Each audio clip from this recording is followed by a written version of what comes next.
Listo. Sigamos entonces con los modelos de programación, pero entonces para seguir con los modelos de programación necesito contarles un poquitico acerca de historia de la radio también. Así que vamos a ir de la mano entre una cosa y otra. No sé, hay alguien, no sé, molestando como con alguna moto afuera o no sé qué cosa horrible. Vale, dejen trabajar. Eh, ok, entonces empecemos. Y para empezar, les voy a empezar hablando de este modelo de la radio generalista. Ese es básicamente el primer gran grupo de modelos de programación que empezó a desarrollarse en la radio. ¿Por qué se empezó a hacer así? Porque la radio cuando empezó básicamente no tenía ni siquiera un diseño de contenidos. O sea, simplemente la radio empezó como una innovación. Es más, les cuento, cuando se inventaron el teléfono, no este teléfono, sino el teléfono fijo, es más, Pereira. O sea, mejor dicho, cuando se inventaron este teléfono, pero el que tiene cable, ¿no? O sea, este es inalámbrico, este ya es. Sí, pero bueno, ya me entienden, el teléfono fijo, ¿listo? Cuando se inventaron el teléfono fijo, la idea era que a partir de aquí la gente se podía suscribir, algo así, hagan de cuenta como un Netflix o un DirecTV o lo que fuera, y que aquí por el teléfono la gente iba a poder escuchar, por ejemplo, a la Sinfónica, a la Orquesta Sinfónica de Londres, o a la Orquesta Sinfónica de Los Ángeles, y que les iban a mandar conciertos por aquí si uno no podía ir al teatro. Y cuando se inventaron la radio, se suponía que eso iba a servir era para llamar al vecino, ¿sí? Para poder saber cómo estaba el vecino, en qué está, o llamar a pedir la leche, o llamar a pedir información acerca de cómo estaban los mercados de las bolsas y todo el cuento. Entonces miren cómo poco a poco el teléfono se volvió teléfono y la radio se volvió radio. Cuando la radio empezó, básicamente, ¿qué pasaba? O sea, básicamente, incluso esto pasó en todos los países en donde empezó a llegar la radio, años 20, a nosotros nos llegó un poco más tarde, o sea, la radio realmente es un invento de los años 20 del siglo pasado, 1920. Este es el año en que empiezan a aparecer las grandes emisoras, las cadenas del Estado, o sea, por ejemplo, la BBC, Radio Francia y todo el mundo, ¿sí? Empiezan a montar este tipo de estaciones más o menos desde esa época, con diferencias. Pero básicamente en ese momento muchas de las personas que empezaban a hacer radio, pues básicamente tenían era el equipo para emitir y ya, y no sabían qué hacer con esa vaina. Entonces, ¿qué era? Esa es la etapa que usualmente nosotros los que estudiamos la historia de la radio conocemos como los locos del tejado. ¿Qué quiere decir? Era gente que se traía, que eran gomosos y entonces se traían los equipos, montaban la antena de la radio en el techo de la casa, a ver quién escuchaba. Un poco parecido a lo que todavía funciona como con los radioaficionados y las radios de banda ciudadana, ¿sí? Como, un poco parecido como a las radios que usan la policía o los bomberos, este tipo de cosas para atender emergencia, o las radios que tienen, por ejemplo, las personas de seguridad de la universidad, ¿no? Ese era como el equivalente de la tecnología, no tenían radios, ¿sí? O sea, pues en un radio grandote en la casa, ¿no? Y la gente que emitía básicamente prendía y apagaba la emisora cuando se les diera la gana, hablaban de lo que se les diera la gana, lo que se les ocurría. Y eso en un momento estuvo bien porque todo el mundo pues simplemente estaba como impactado con la novedad. Uy, miércoles hay un radio. ¿Qué es eso? Pero cuando ya más personas empezaron a comprar receptores, pues había que buscar excusas para que la gente siguiera prendida de mi emisora. Eso quiere decir, tengo que empezar a diseñar contenidos. Y entonces, ¿qué pasa? En ese entonces todavía no se podía grabar, o sea, no había posibilidad de tener música grabada, por ejemplo, o tener programas de radio grabados que yo dejaba listos y los reproducía. Todo se tenía que hacer en directo. ¿Qué implicaba eso? Que, por ejemplo, yo dentro de mi emisora contrataba músicos, contrataba locutores, contrataba cantantes, contrataba locutores no solamente para los programas específicos, sino que yo también contrataba, por ejemplo, un locutor que era muy buen voz comercial y ese era el que me leía las cuñas, el que hacía los anuncios, no sé qué, todo el cuento, pero todo lo hacía en directo. Si quería música, yo tenía que tener un piano en mi estudio o tenía que tener un espacio donde por lo menos así fuera así apretados, pero no sé, meter una orquesta ahí y todo se hacía en directo. Y básicamente yo lo que hacía era pum, pum, pum, pum, pum, pum, pum, pum, pum, disparar contenidos a la lata, casi que a veces que sin orden. Eso poco a poco se fue estandarizando y profesionalizando. Pero básicamente el modelo de la radio generalista responde a ese momento específico de las radios. son todavía novedad. Yo puedo ofrecer una gran variedad de contenidos. Lo tengo que hacer porque pues tengo que llenar espacio en vivo, ¿sí? Y tengo que mantener la emisora prendida. Entonces pues me toca de esa manera. Así fue que empezaron los primeros formatos de radio generalista, que es el formato de mosaico. Son formatos en donde yo tengo contenidos informativos, contenidos de entretenimiento y contenidos en donde yo también permito que la audiencia participe. Es decir, por ejemplo, me inventé un programa concurso, ¿sí? Un concurso es un programa que tiene funciones de entretenimiento, pero también de una u otra manera es un tema de participación en la audiencia. ¿Mm?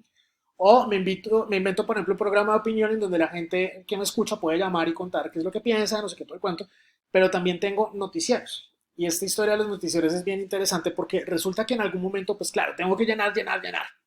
Y una de las opciones que se le ocurrió a esta gente para llenar, llenar, llenar era coger un periódico y ponerse a leerlo al aire. Eso a los periódicos no les gustó, pero ni abate.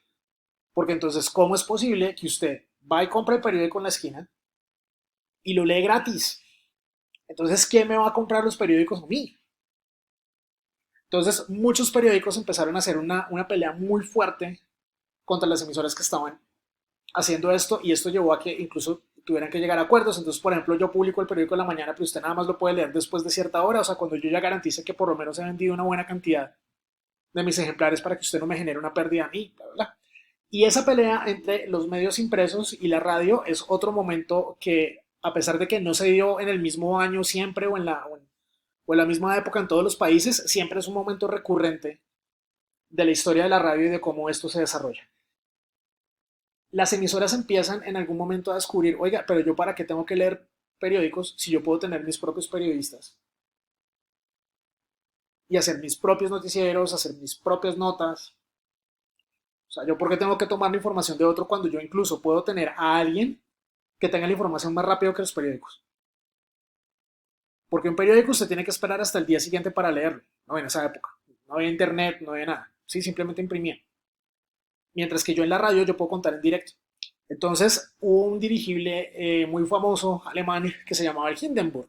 Si ustedes buscan ahí por YouTube y todo el cuento, van a ver imágenes incluso del dirigible incendiándose y de pronto algunas de esas imágenes de archivo van a incluir la locución de un periodista que estaba transmitiendo por teléfono la llegada del Hindenburg a Nueva York, pues porque era todo un acontecimiento que un dirigible llegara desde Europa a Nueva York. O sea, esto fue como los inicios del transporte transatlántico aéreo, mucho antes de que un avión de pasajeros pudiera eh, cubrir esas distancias.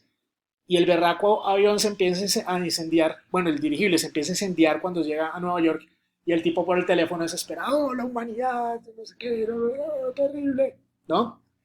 Ese audio no solamente es fundamental en la historia de la radio, en la historia de las noticias, sino que también fue como el acontecimiento que nosotros marcamos como el despertar de las emisoras de que, oiga, yo puedo tener mi propia información y la puedo tener muchísimo más rápido.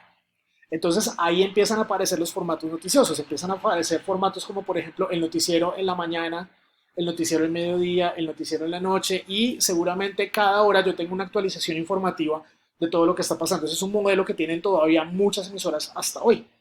Pero miren cómo poco a poco lo que tenemos hoy es un proceso de aprendizajes que hemos tenido durante la vida, la vida de la radio. ¿Qué pasa? Esto en algún momento se vuelve muy costoso porque ¿qué implica tener toda esta programación tan diversa? Que tengo que tener mucha gente contratada, que tengo que tener unos espacios berraquísimos porque incluso dentro de los programas de entretenimiento yo ofrecía radionovelas y esas radionovelas usualmente se grababan con público, es decir, yo tenía que tener un teatro, además de los estudios, y ese teatro era otro estudio de radio acondicionado para esto. Yo tenía que tener mi piano, mis instrumentos, mis cosas así, o sea, era demasiado, demasiado costoso. ¿Mm? Fue chévere en la medida en que esto permitió muchas cosas. Por ejemplo, si la cumbia colombiana se escucha en Argentina, se escucha en México, se escucha en Chile, se escucha en el Perú, por mencionar algunos casos, es porque, claro, como necesitaban músicos que tocaran en directo, muchas emisoras de estos países empezaron a contratar músicos colombianos. Y los músicos colombianos lo que hacían era que se llevaban las partituras de las canciones de aquí y las tocaban en estas emisoras.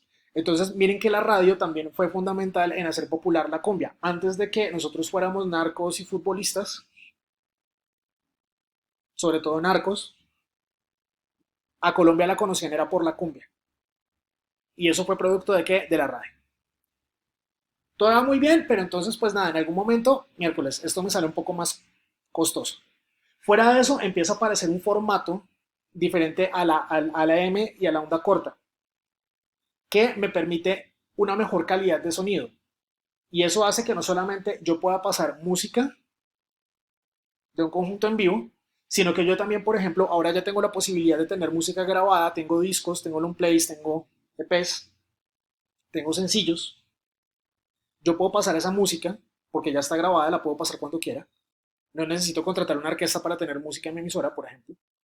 Pero además de eso, cuando aparece el FM miércoles, la calidad del sonido mejora muchísimo por cuenta de el formato que maneja el FM con diferencia de la AM y la onda corta. Yo siempre les he dicho que la AM, la onda corta, es un filtro pasabandas, solamente me importaba la voz, pero el FM me permite que la calidad del sonido sea mucho mejor y yo puedo pasar música y esa música se va a escuchar con una mejor definición que como se escucha en AM. Por eso es que en AM, por ejemplo, en este momento es muy raro encontrar una emisora musical, salvo que sea una emisora popular. ¿Qué pasó entonces con esto? Se da todo este revolcón. Pues miércoles, ¿qué me sale más barato? ¿Contratar todo un pool de gente? ¿O yo voy reduciendo poco a poco mis equipos? Entonces, esto da la aparición dentro de la red generalista a modelos de programación por bloques. En el modelo mosaico, usualmente los programas duraban 1 hora o 2 máximo y tenía un montón de gente trabajando para mí. Cuando yo trabajo por bloques, yo puedo tener un programa de 4 horas, de 5 horas, en donde, claro, necesito talentos, pero no son tantas las personas como las que tengo que contratar en un modelo mosaico. La equivalencia para estándares actuales, por ejemplo, un modelo mosaico pudiera ser una cadena básica de Caracol o de RCN. Un modelo de bloques pudiera ser, por ejemplo, una emisora como Blue Radio, como la W, como la FM, que son igual modelos de programación en donde hablan de distintas cosas, pero son equipos de trabajo mucho más reducidos. Y si se dan cuenta, incluso en las emisoras grandes básicas, o sea, la básica de Caracol, la RCN y estas cosas, están tendiendo hacia este modelo por bloques, a pesar de que su planta de personal es mucho más grande que la de estas otras emisoras. Entonces, menos talentos, pues menos dinero, puedo usar mejor otros recursos y de todas maneras estoy llenando mi parrilla. Y hay otro modelo también que funciona como el tema de continuidad y es básicamente que yo simplemente mantengo la programación como emisora de los segmentos en donde yo sé que tengo a todo el mundo conectado. Es decir, por ejemplo, el noticiero de la mañana sé que está todo el mundo, pero entonces ya después de las 10, 11 de la mañana, ya la gente no está como tan pendiente, entonces yo puedo poner ahí simplemente música y ya, y no pasa nada, y simplemente lo que tengo que hacer es tener un señor que esté ahí sentado hablando de vez en cuando y poniendo canciones, no hay problema, pero yo solamente me concentro o concentro mi oferta de programación en esos segmentos en donde yo sé que tengo la mayor cantidad de audiencia posible. Este modelo también sirvió para muchas emisoras, sobre todo AM, para sostenerse. ¿Y qué es lo que pasa? Las emisoras AM solamente programan ciertos contenidos donde saben que tienen a toda la audiencia ahí porque son programas que han estado toda la vida o qué sé yo. Y otros momentos en donde básicamente les sale más rentable tener la emisora pagada, pues ellos no la pagan. Lo que hacen es que le arriendan esos espacios que no son tan populares, se los arriendan al pastor, se los arriendan a un músico, se los arriendan a un restaurante, se los arriendan a la señora que vende productos de belleza y a partir de eso también están generando recursos para la emisora. Entonces eso también puede aplicar como un modelo de continuidad dentro de un modelo grande de programación generalista.